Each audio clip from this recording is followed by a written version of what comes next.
The light that you shine can't be seen.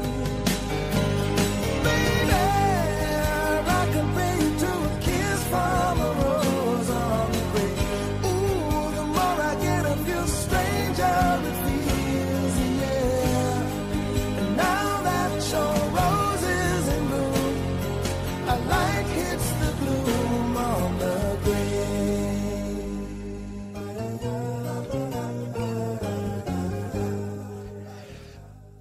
Croeso and welcome to Tales for Wales, the pod that never fails to deliver that seal of approval, the pod that signs, seals and delivers righteous Welsh history, and whose favourite musician is probably Seal. Today's episode is Seal-based.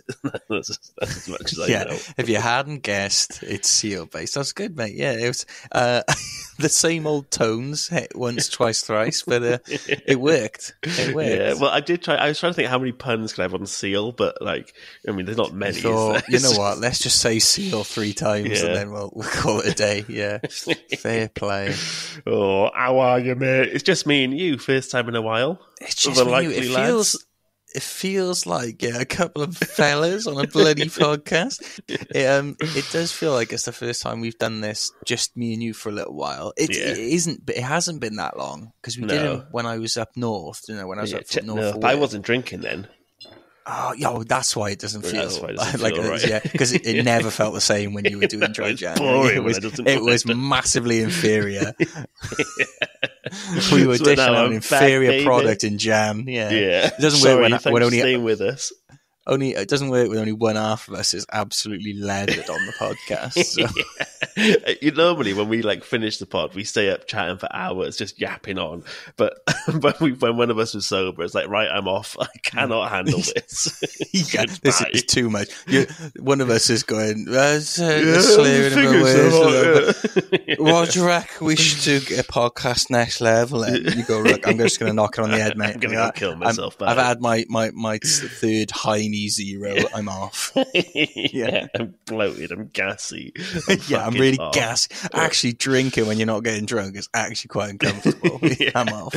It is mental. You just there, you have 4 pints of water or whatever. And you're like, oh god, I'm drowned from the inside. You know what is interesting? It's Britain has such a unique booze culture. We went into this little. Shout out to the Alcohol in Wales episode if you want to go listen to that. We have our own distinctive boozing culture, binge drinking culture. But basically, so my what is it? My wife's sister's husband. Is that my brother-in-law? Yeah. Yeah. Your brother-in-law, right? Yeah. My wife's really so my wife's bad at sister would be my sister-in-law. Yeah, it'd be my wife's. My sister's my sister-in-law, and then he just becomes my brother-in-law because he's the husband, right? That's fine. Yeah. Familial maths, who knows? But anyway, you get what I'm saying. Yeah, I get it. He's Lebanese, right? And he can drink with the best of them. He can drink like a fish, right? But he'll only have 2-3 pints tops, right? When he's over here, and then he switches to whiskey, and he'll just go straight whiskey for the rest of the night. He'll drink that all night, and he'll stay up till the early hours and everything like that. But if I'm on a proper sesh, I'm talking 10 pints. Yeah, 10 pints. And then maybe move on to the rums. Yeah. But he was like, it's so much volume. He was like, how do you keep it in? It's so much volume. He said, and all you guys do is just go back and forth to the toilet afterwards. And I was like, he's not wrong. He has actually got a point. Well, we do go to the toilet a lot. We had 5 pints last night, didn't we? Yeah. At the pub, and went for a meal.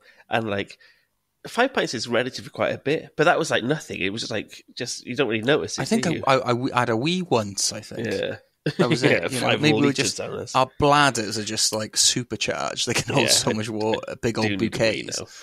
Now we're talking about it. Shall we? Because I put this on pause whilst we had guests on for the last couple of weeks, but we did threaten to discuss something cultural. Cultural. I've got a fucking big fat throat. Cultural. Cultural. I've got a cultural review to give you. Listen to my cultural review. So we wanted to watch Kneecap, or I suggested people watching Kneecap, didn't I? Yes. So as a little synopsis, it's an Irish film about the Irish language by 2 naughty lads who, in Scotland, you'd call them they're called Neds. There's there's a film called Neds, and it means non-educated delinquents, which is like a really it's like how chav is really offensive as well. It means council house and violence. It's quite a snobby middle class way of just saying, lightly lads. Lumping like sort of what you would. I'm saying what you would consider uneducated people. Yeah, it's Daily Mail talk, isn't it? It's just like horrible Daily Mail talk. Yeah, it's not something like me and you would necessarily use. I've used scallies. The word chav. I call them scumbags. I call them ruffians. But I'd also quite happily have a pint with them. That's we do. We do. Also, all of your family would be excluded. I was just about to say, me and you are from such backgrounds, and we've had pints with each other. So fine, so it's fine. But so they're like two like scally like Irish lads growing up in Northern Ireland who are rappers, but they speak in Irish or Gaelic. And once they get arrested, so at the very start of it, one of them gets arrested, and he requests an Irish translator. So the police hire in this guy, and he gets really good at it. Focus on like how in Northern Ireland, Irish isn't legally equal to English language as it is, in Wales and Scotland. Well, the Welsh language is legally equal to English. So I could say, that's why we've got it on the road signs and all that sort of stuff. And like, I work in public sector, so like we've got to do. There's not just you have to do everything in Welsh and English.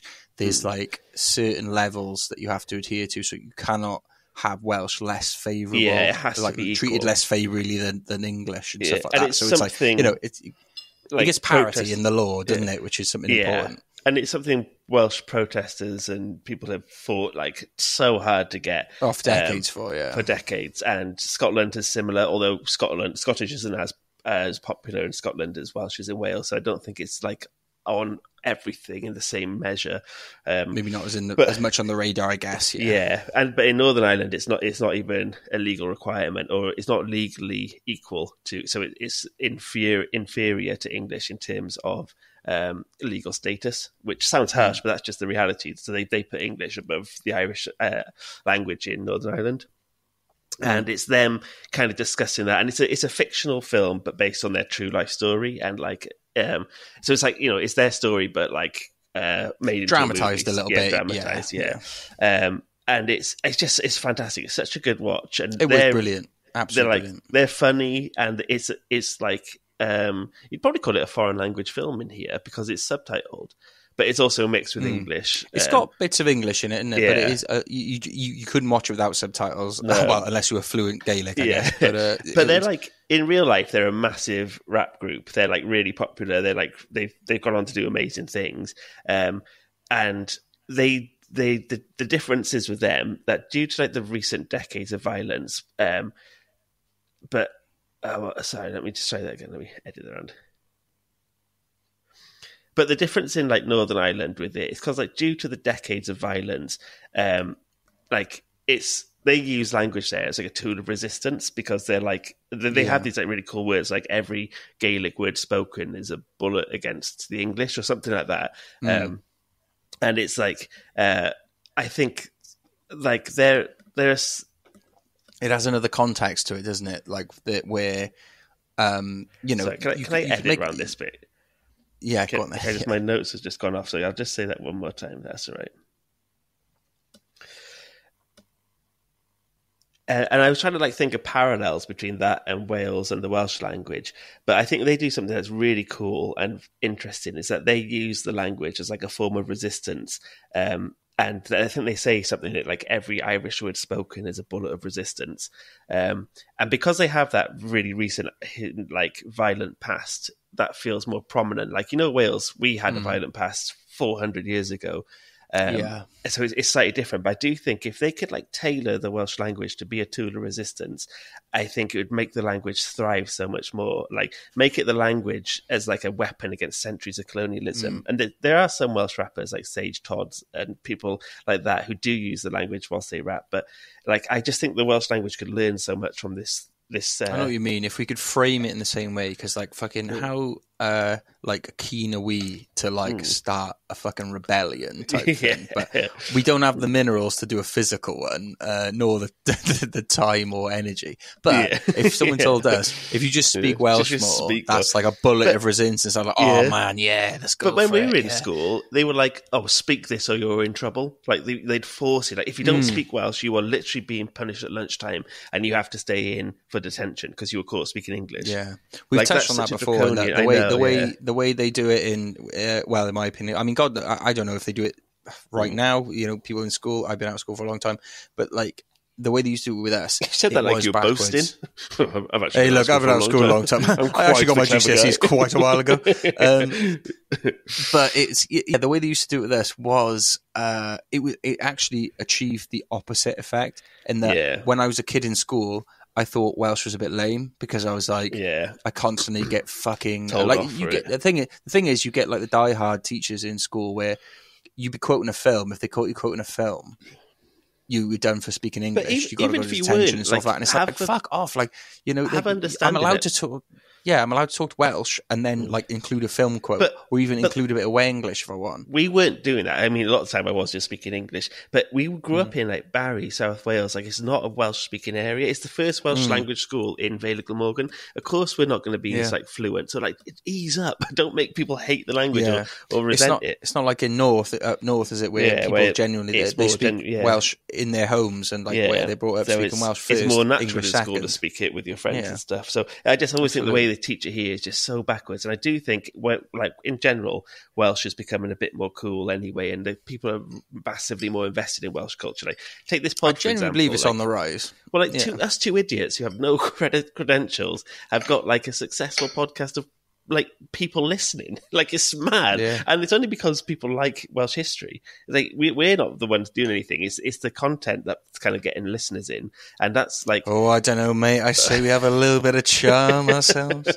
But do you know what I mean? Like if me and you did a podcast about films, no one would listen to it because who cares? But we do a podcast about Welsh history. Thank God you dissuaded me of that when we were brainstorming ideas as well. But do you know basically, what I mean? We've talked about this before, but when we were coming up with ideas, all mine were film based. And Frank said, look, those are a fucking dime a dozen. I think it's like with a little bit of a USP. You know, if there's a parallel universe, if me and you started with the same resources and we did a podcast about films, we'd get nowhere and no one would really care about it. We do this and we get like thousands of downloads, and it's because of the content we're choosing. People care about Wales and want to learn about it.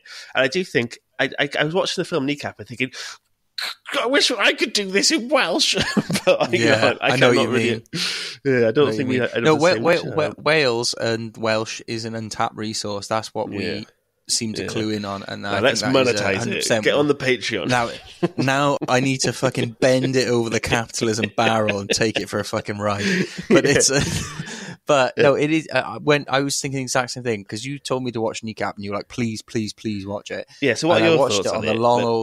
I watched on a long old train back from Wrexham, from Bangor actually, the other week. So that's like a 4.5 hour. Very good. That's a 4.5 hour train or something like that. So I was like, right, I've queued up a few films. I primed myself with, A Touch of Cloth season 2. First, very funny. Anyone who's not seen that, go watch it. Hilarious. Nothing to do with what we're talking about now, but that's just a recommendation from me.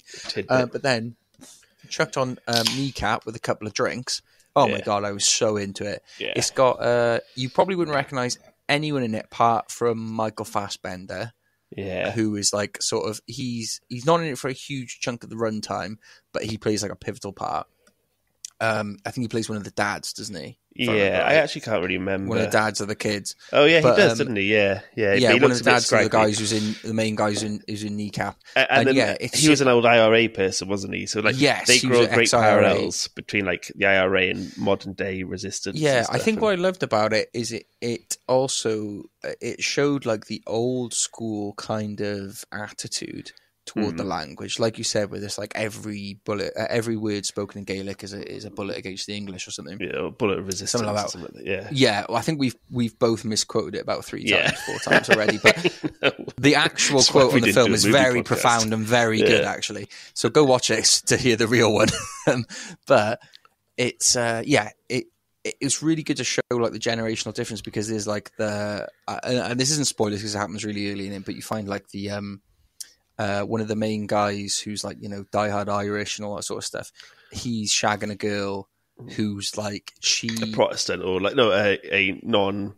So in Northern Ireland, you have she those was born who there, you know, she was born there rather than like sort of has generations of like the Irish heritage and stuff like that. But I think it's carrying that with her. You know, she's a unionist and they're Republicans, so she wants to carry on being part of the United Kingdom, and they're Republicans. Who don't want to be. So like her family moved there, and she thinks it's great that we're all part of this United Kingdom and whatever. But we say her family; it's probably like a generation, you know. Yeah, so it's a generational thing.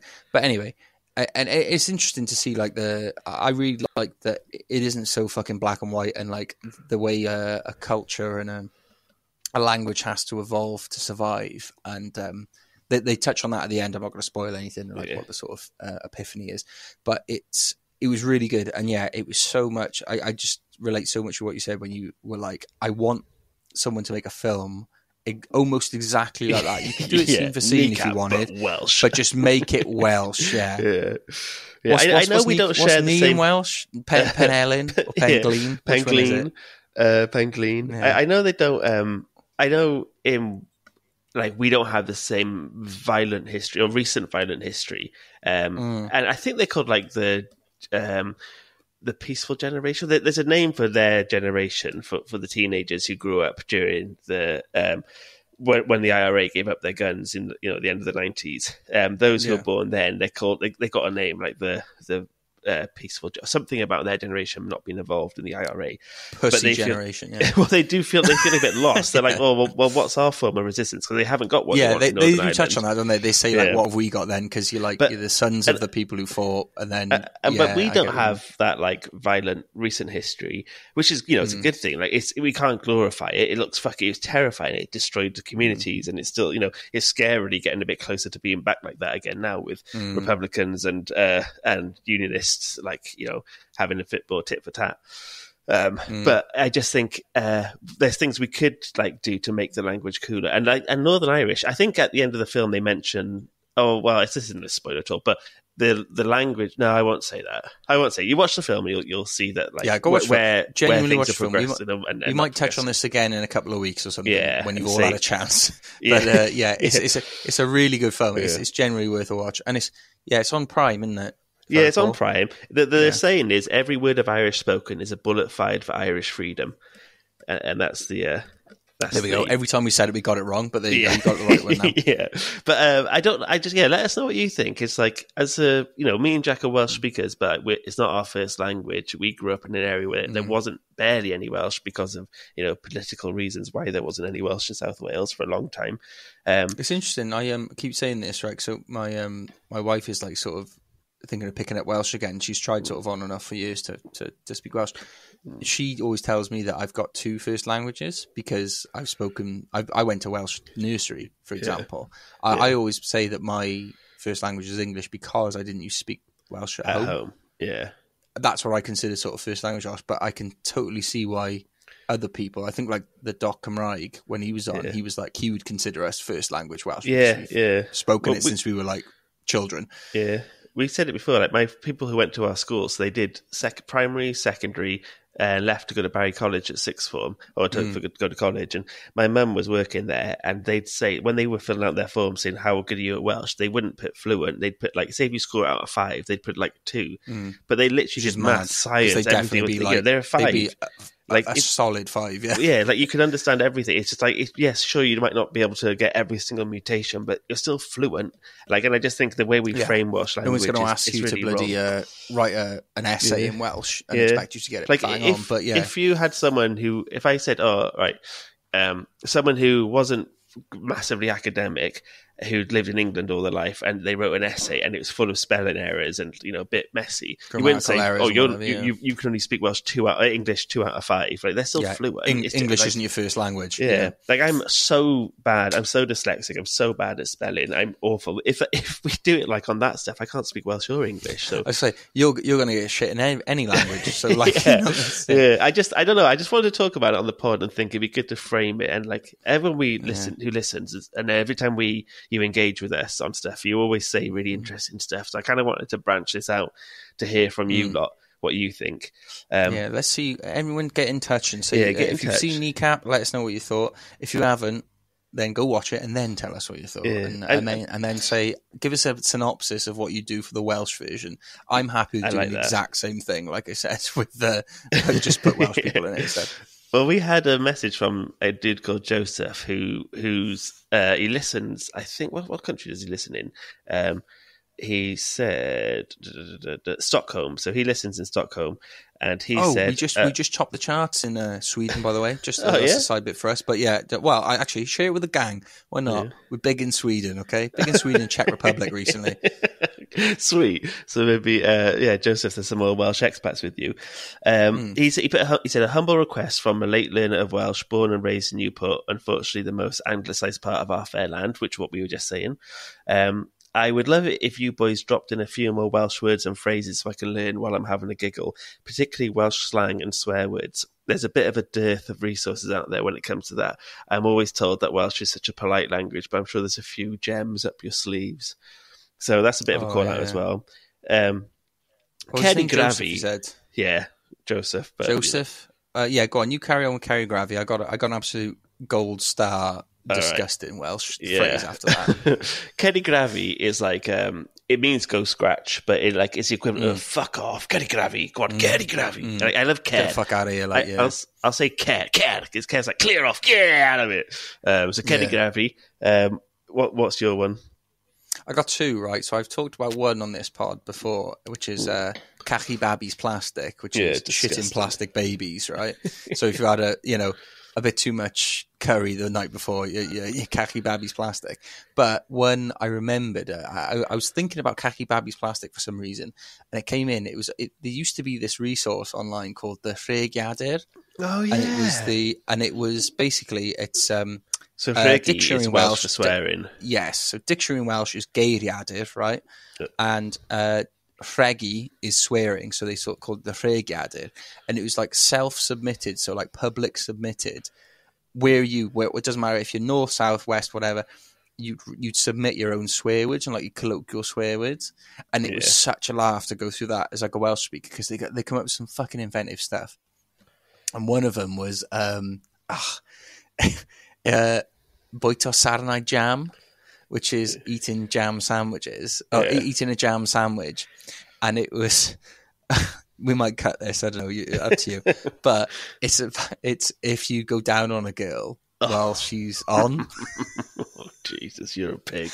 Eating a jam sandwich. We'll keep it in because Joseph, I don't know if that's what you're after, mate, but if that only I dispels the myth that you Welsh sometimes miss is the tone of the pod. Yes, I know. I thought that when I was saying it, I was thinking it in my head. That's fine. So Joseph, if that only dispels the myth that Welsh is a polite language, mate, we're just as filthy as the rest of them. Don't worry. Yeah. Oh, mate, we've been talking for 20 minutes. Should we crack on with today's ep? Yeah, no problem. Let's get on with it. It's so weird.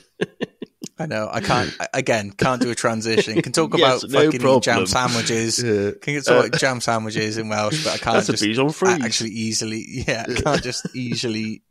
I'm like on something off the Indatables. I know. That's what I was trying to do then. I'm trying to think of the quote. Is that what you were doing? Yeah. I love a little Ming pin or a Bichon frise. You're like right, we've both got autism then. Yeah. You are that Hello, kid. Alice. Yeah. Tell me this. Would you like to go on another date with me? That's you on trying to do. Are we just making fun of autistic people now? No, man, that show is so brilliant. They're like that and Love Is Blind are so heartwarmingly lush. It's not making fun. Autism is quite a funny thing. I got family members who are autistic. It can't be making fun if it's funny. All right? No, I'm not 100% not making fun of people with autism, but autism in general is quite a funny thing. Like, to be fair, when they get like a really good date and they're buzzing about it, it does warm the old cockles up, doesn't it? You're like, but I would just say in general, like I got uncles who are autistic, and like they'll just say things in the reason it's funny is because they'll say things that aren't socially normal, hence why it's funny. It's like, oh, you can't say that, but it makes it funny. And like, I've never shied away from thinking that it's enjoyable. And obviously there's social issues with it, but if you're a bit more relaxed and don't worry too much about social stuff, you can just think, yeah, it's a laugh. It's fun that people are different. I could say stuff like, she's in fucking Kent as well if I wanted. Yeah. Certainly is a lot. I think people get so uptight against some things, and it's like, it's fine, chill out. Don't know why we've gone down this. Well, there's your PSA, guys, right? And we're 25 minutes in, right? Yeah. I'll try and breeze through this quick as I can now to make up. So, anyway, you've seen the fucking title. Operation Seal Bay is what we're talking about today.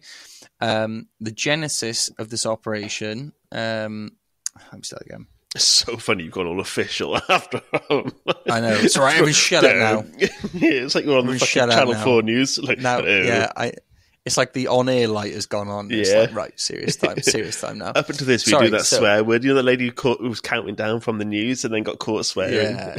Don't say fuck or bugger, yeah. And so, I'll start again now. I'm going official, right? So this is about Operation Seal Bay. Took place in 1983. The genesis of this operation all began in our most favourite of places, the pub, of course, namely the Dinas Cross in Newport, Pembrokeshire. Not to be confused with the city of Newport in Gwent. This is another Newport down on the southwest coast of Wales. That's where, if you listen to our Knapan episode, is where the last ever game of Knapan was played. The modern version of Knapan was, well, I don't know if it was played there, but that was one of the teams anyway, Newport, Pembrokeshire.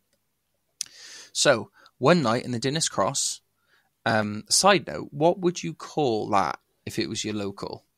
If your local's the Dinas Cross, would you be like, let's go down for the Dinas for a few? Yeah, I'd say that. A few. Yeah. Or would you say, few down the cross? The cross sounds too religious and English. I was like, oh, down the... Yeah, I think you're right, actually. You would say, the Dinas, wouldn't you? Dinas. Depends where you are. I'd probably say the Dinas. Obviously, you say Dinas Powys, but I think anywhere else you'd say Dinas. Dinas, yeah, let's go down to the Dinas for a couple. Yeah, all right, stick to our Welsh roots. Sorry, that's neither here nor there. Yeah. I'm coming back. Anyway, at that pub one night, a lady named Sue Warner and her family, all locals, by the way, were having a few bevs in the pub when they noticed a group of men spending a lot of money and getting quite rowdy. They even noticed that these boys kept paying for pints with £50 notes every time, £50 notes, and getting change.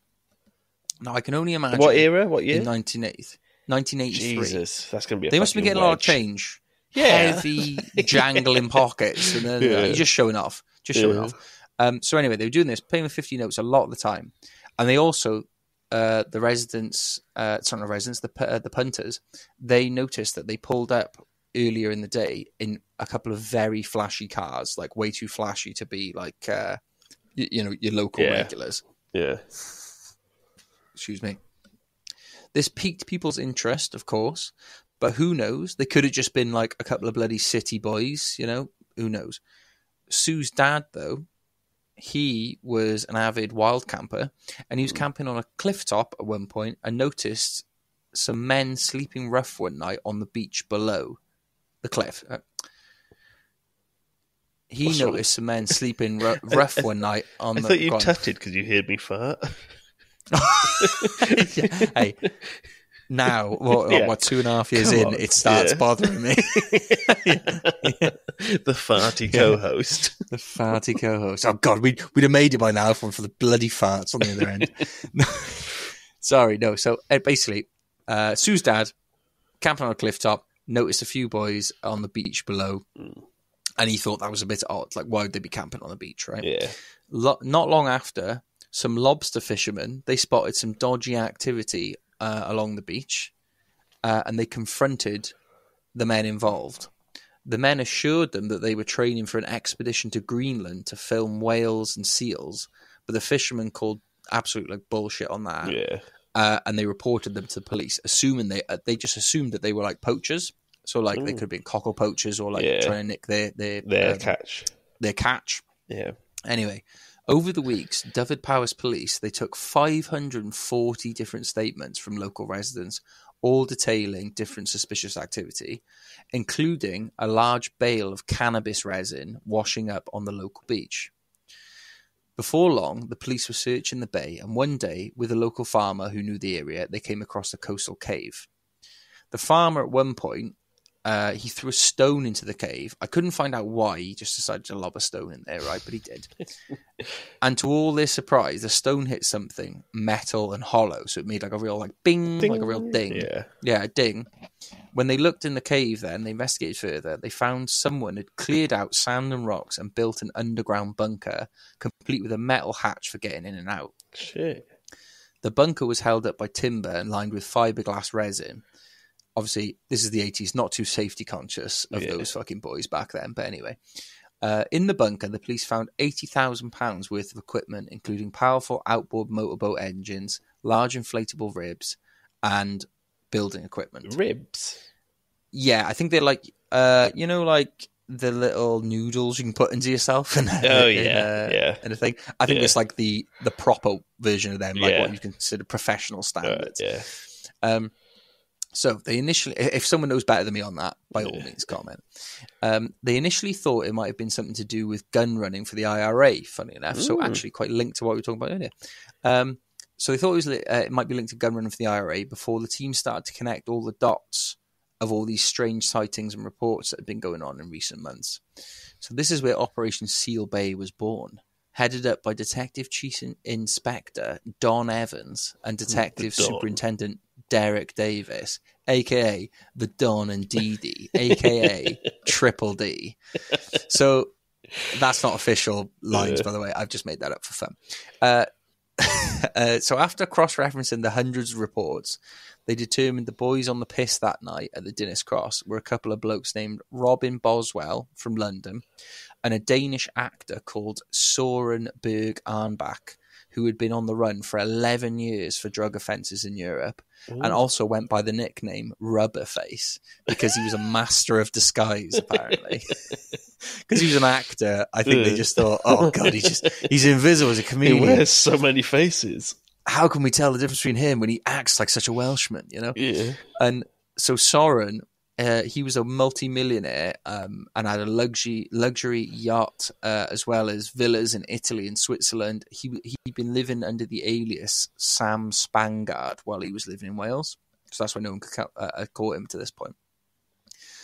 Police caught Boswell, the guy from London, after a stranger matching his description was spotted by two young boys and their mammy. And then Boswell proceeded to dick the police around by giving them a total of 17 false names and addresses for them to check out.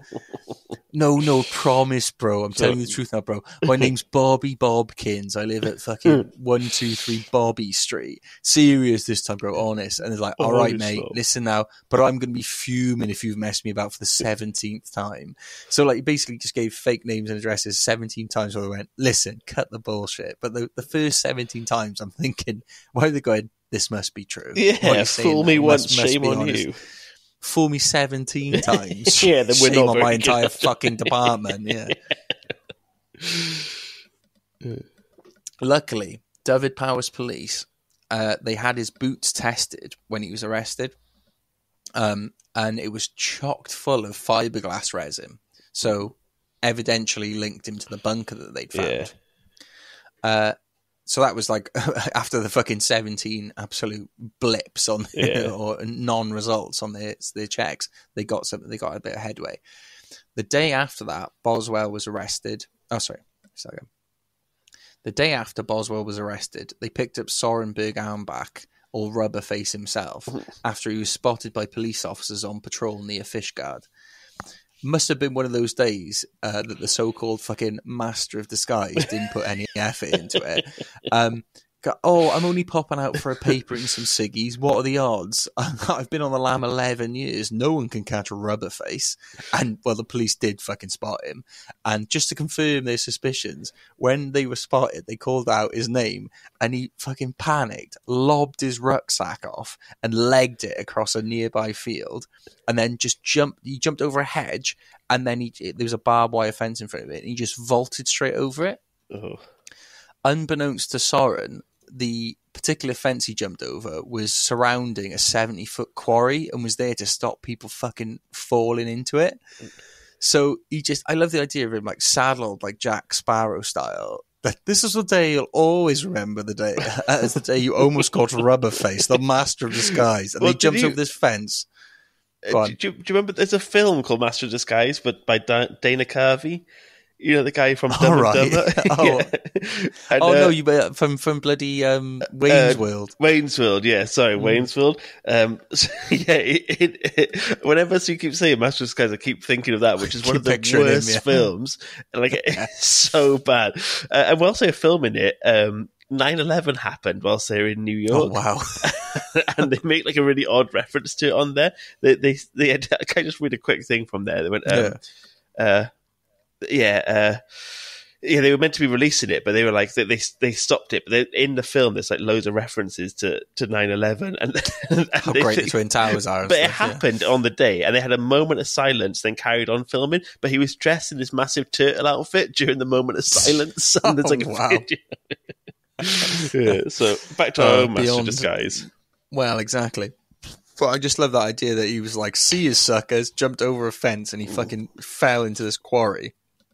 He only survived the 70-foot fall because on his way down, he grabbed onto a protruding tree root. Obviously, it must have had some fucking like vice-like grip because it managed to slow him down enough not to kill him, but just to completely immobilize him when he hit the ground. Basically, the police then took their time to like walk down to the quarry and find his fucking like dropped corpse. It was not corpse, he wasn't dead. His dropped body at the bottom of the quarry. Police seized his rucksack, right? And the only thing they found in it was a high-powered radio. So, acting on a hunch, the Don and Dee Dee, the fucking lead investigators, they decided to set up the radio on the cliff overlooking the bay where they found the bunker and play the waiting game. After a few hours, the radio picked up a signal and the words, "Mother, mother, I want to come in and get the dirt off my hands," were heard. The message was, I know it's for dirty, innit? Yeah. The message was from a smuggling vessel just outside off the coast, which the police promptly seized, or at least in some iterations they say they seized it. Some other sources I read, they said that it was just they used that as proof as a wider operation. In any case, Operation Seal Bay. Mother, I want to come in and get the dirt off my hands. That's so weird. Yeah, it basically, I think it just meant like they wanted to offload the drugs, like I said, but it's like, what a weird code word. You could think of something cooler than that, sure. Yeah, I know. It just sounds just, if I heard that my next door neighbour, I'd think, well, they're either like sex freaks or there's something really sinister going on. I think, yeah, that's an odd choice of knocking in. Also, when would you be saying that out loud? Like, you just go to your mum's house if you wanted to wash your hands. And like, if you're gonna do an international drug ring, like, you want to think of something cool, you know, like eagle wants to land. Yeah, I was going to say the sparrows left the nest. Yeah. Mm-hmm. Sorry, Amy's just distracted me. She came in. She got this new bloody like face mask thing. That's like terrifying. Shines light into it. That's so funny. Into her face. She looks like a fucking like Jason Voorhees or something. It's freaky as fuck. Yeah. Anyway, sorry. Back to Seal Bay. So they seized this boat apparently in some sources. Others just says that it was like proof of a wider conspiracy. In any case, Seal Bay continued to follow the money, and eventually they uncovered a global trafficking operation that spread from Newport, Pembrokeshire, to London, France, Spain, and Scandinavia. Ooh. A Detective Sergeant John Daniels said at the time, it was a coup for the smallest police force in the country to take on the biggest drugs gang at the time. So it was just David Powers police, like fucking tracking this like international drug ring down. I mean, they did get the wrong person 17 times. They got fooled with the same trick. Listen, you're going to be honest with me now? Come on now, boys. Be honest now. Come on now. Yeah, serious now. You're not going to take me around for bloody the 17th time. No, I do know your mother around here. Please don't take me around anymore. Yeah. So the task force followed one stream of money from Boswell, the guy from London, to the Isle of Man, where it was recorded that Boswell had visited the bank in 1982, carrying 2 suitcases full of cash, coming to a total value of £757,000. When the police quizzed the bank manager in the Isle of Man why he didn't alert anyone, like, is this not unusual type thing, you know, 2 suitcases full of like almost £1 million. He said it's not unusual for people to come in carrying shopping bags with 50 grand in notes in them. Oh. So for those who don't know, Isle of Man is a tax haven. So probably has fucking tons of dodgy money coming in and out of it. So this guy just didn't even fucking question it. Yeah. Dyfed-Powys Police also seized their cars, which were worth £100,000, including a Ferrari, a Range Rover, and this is all all in the Rolls-Royce. 80s, so the inflation on that. All in the 80s. Yes, if you think about the inflation, just imagine it. I didn't look that up for you, so you have to imagine it.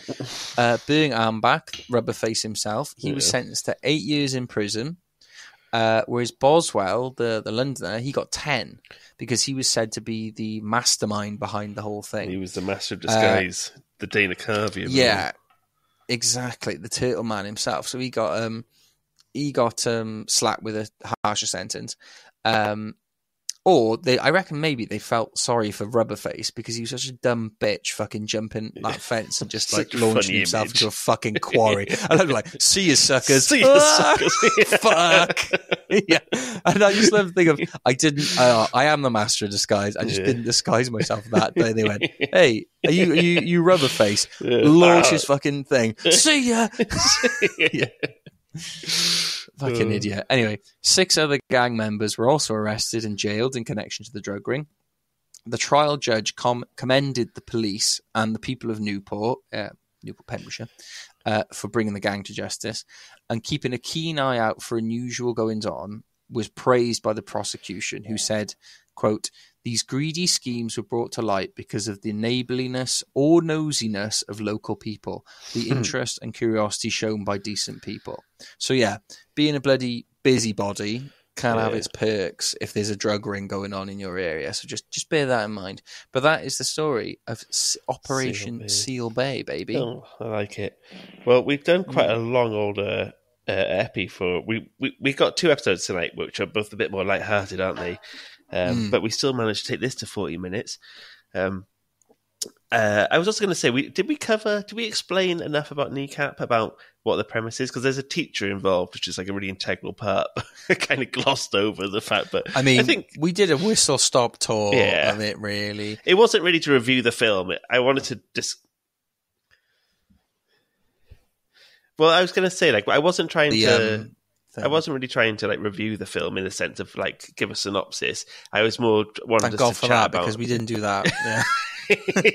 Good, because that's not what happened. But yeah, I was just thinking then. I was thinking, well, we didn't really explain the film, but the whole point is it'd be great if people watch it and then discuss like the impact in Wales on it, because I think that'd be really cool. And I genuinely would like to hear from people about what they think. Yeah, I went in not knowing anything about the film, and I thoroughly enjoyed it. So yeah, go in with our like slapdash fucking like brief on it, and enjoy it, and then come back and tell us how much you enjoyed it. That sounds good to me. All right, Jill and Grandad, guys. Thanks, love you. Bye. Won't you tell me, is that healthy, baby? But did you know that when it snows, my eyes become a large and the light that you shine can't be seen?